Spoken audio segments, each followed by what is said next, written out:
ایک سوال ہے کہ غیر قوموں کی مشابہت اختیار کرنے کا کیا حکم ہے، اور اگر کوئی آدمی غیر قوموں کی مشابہت اختیار کرتا ہے تو اس کے حوالے سے شریعت کیا کہتی ہے؟ دیکھیں، غیر قوموں کی مشابہت اختیار کرنا قطعاً جائز نہیں ہے۔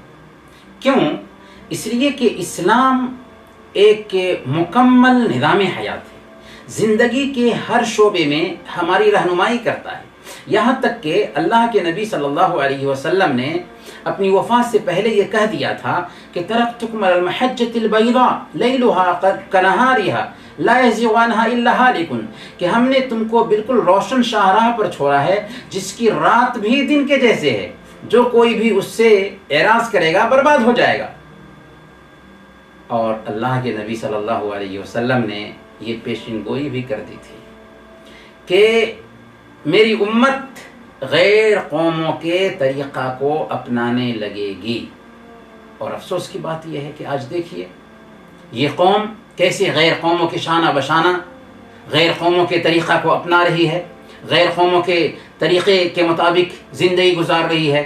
اسی لیے مسند احمد اور سنن ترمذی کی روایت ہے، حضرت ابو واقد اللیثی رضی اللہ تعالیٰ عنہ بیان کرتے ہیں کہ ہم لوگ حنین کے موقع سے اللہ کے نبی صلی اللہ علیہ وسلم کے ساتھ ایک جگہ سے گزر رہے تھے تو ایک درخت کے پاس پہنچے۔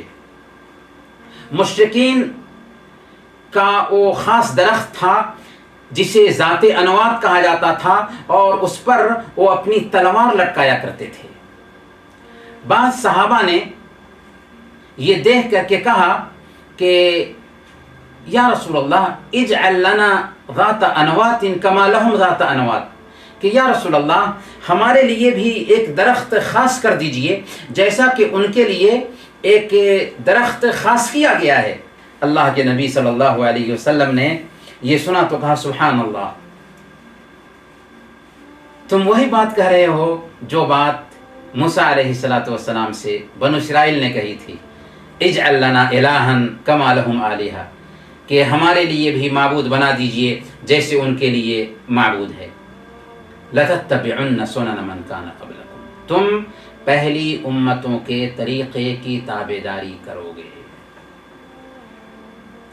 بلکہ بخاری اور مسلم کی روایت ہے، اللہ کے نبی صلی اللہ علیہ وسلم نے بہت صراحت کے ساتھ یہ بات کہی تھی کہ لَتَتَّبِعُنَّ سُنَنَ مَنْ كَانَ قَبْلَكُمْ شِبْرًا بِشِبْرٍ ذِرَاعًا بِذِرَاعٍ حَتَّى لَوْ سَلَكُوا جُحْرَ ضَبٍّ لَسَلَكْتُمُوهُ، کہ تم اپنے سے پہلی قوموں کے طریقے کو اپناؤ گے، بالشت در بالشت، ہاتھ در ہاتھ، یہاں تک کہ اگر وہ گوہ کے بل میں بھی داخل ہوئے ہوں گے تو تم بھی داخل ہونے کی کوشش کرو گے۔ اللہ اکبر۔ صحابہ نے پوچھا کہ یا رسول اللہ کیا آپ کی مراد یہود و نصارہ ہیں؟ آپ نے فرمایا کہ اگر یہود و نصارہ نہیں تو اور کون؟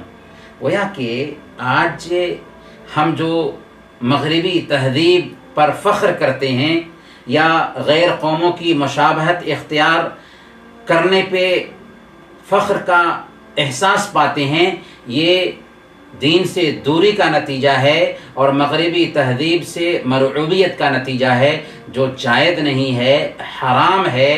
اسلام جب مکمل ہماری رہنمائی کرتا ہے تو کسی صورت میں ہمارے لیے جائز نہیں ہے کہ غیر قوموں کی مشابہت اختیار کریں۔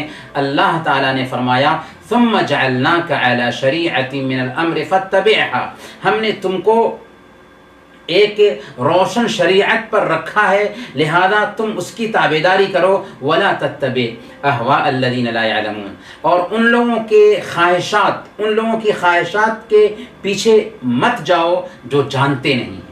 کون جانتے نہیں ہیں؟ ایسے لوگ جو دین اسلام سے دور ہیں، دین اسلام کی تعلیمات کو فالو نہیں کرتے۔ ایسے لوگوں کی خواہشات کے پیچھے چلو گے تو تم گمراہ ہو جاؤ گے۔ اسی لیے سنن ابی داؤد کی روایت کے مطابق اللہ کے نبی صلی اللہ علیہ وسلم نے بیان فرمایا من تشبہ بقوم فہو منہم، جس نے کسی قوم کی مشابہت اختیار کی وہ انہی لوگوں میں سے ہے۔ وہ انہی لوگوں میں سے ہے۔ گویا کہ ہمارا دین اس بات کا ہمیں پابند کرتا ہے کہ کسی قوم کے طریقے، کسی قوم کے رسم و رواج اور کسی قوم کے تہوار کی طرف ہم جھانک کر نہ دیکھیں۔ یہی وجہ ہے کہ اللہ کے نبی صلی اللہ علیہ وسلم نے بنو اسرائیل کی مخالفت کرنے کی بار بار تاکید فرمائی، یہود و نصارہ کے طریقے کو اپنانے سے منع کیا۔ چنانچہ سنن ابی داؤد کی روایت میں آتا ہے، اللہ کے نبی صلی اللہ علیہ وسلم نے ارشاد فرمایا کہ خالف الیہود فإنہم لا یصلون فی نعالہم ولا خفافہم، کہ تم یہودیوں کی مخالفت کرو کیونکہ وہ اپنے جوتوں اور اپنے موزوں میں نماز نہیں پڑھتے۔ اس سے پتہ کیا چلا کہ جب یہودی اپنے جوتوں میں نماز نہیں پڑھتے ہیں اور اپنے موزوں میں نماز نہیں پڑھتے ہیں اور ہمیں حکم ہے کہ ہم یہودیوں کی مخالفت کریں، تو ہم اپنے جوتوں میں نماز پڑھ سکتے ہیں، ہم اپنے موزوں میں نماز پڑھ سکتے ہیں۔ اور اللہ کے نبی صلی اللہ علیہ وسلم نے جوتے پہن کر کے نماز پڑھی ہے، اور آپ نے تعلیم دی، کہا کہ اگر تم میں سے ایک آدمی جوتا پہن کر کے آتا ہے تو اپنے جوتے کو الٹ کر کے دیکھ لے، اگر اس میں کوئی گندگی لگی ہوئی ہے تو اسے صاف کر لے، پھر اسی میں نماز پڑھے۔ ہاں، ابھی جو حالات ہیں مسجدوں کے کہ اس میں قالین بچھی ہوئی ہوتی ہے، تو ظاہر سی بات ہے کہ ہم جوتا پہن کر کے قالین پر نہیں جائیں گے، لیکن مٹی والی اگر مسجد ہے تو اس مسجد میں اگر جوتا پہن کر کے نماز ادا کرتے ہیں تو یہ اللہ کے نبی صلی اللہ علیہ وسلم کی سنت ہوگی۔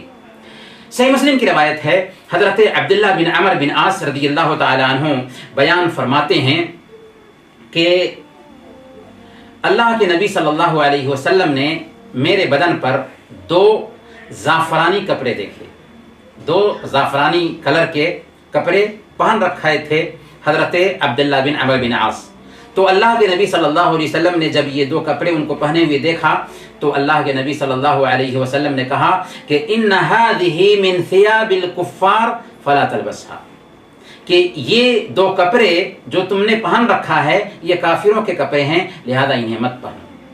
مسلمان کی اپنی ایک پہچان ہونی چاہیے، اس لیے دوسری قوموں کی پہچان کو اختیار کرنے کی گنجائش نہیں رکھی گئی۔ اسی لیے اللہ کے نبی صلی اللہ علیہ وسلم نے صحیح بخاری اور مسلم کی روایت کے مطابق بیان فرمایا کہ خالف المشرکین